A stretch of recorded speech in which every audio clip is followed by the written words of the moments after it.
Hey guys, and welcome back to this channel. In this video I'll be showing you guys secrets that you might have missed on the latest Dress to Impress April Fool's update. So for the femme body, there's only this one and the shoes. Okay, I'll show you this one first.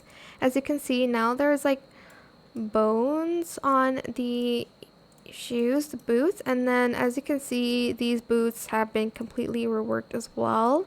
Like, you can tell they're new. And for the mask body,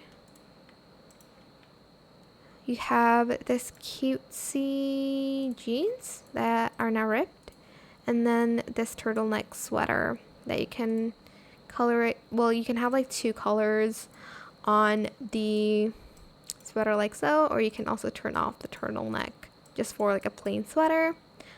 But yeah, that is pretty much it, really super simple. I hope this tutorial is helpful for you guys. Don't forget to like, comment, share, and also subscribe to this channel if you haven't done that already. If you have any more questions about this video, just leave it in the comment section down below. I will try my best to answer them all for you guys, and if you found this video helpful, please click the thanks button as well. That is it. Thank you so much for watching. Bye.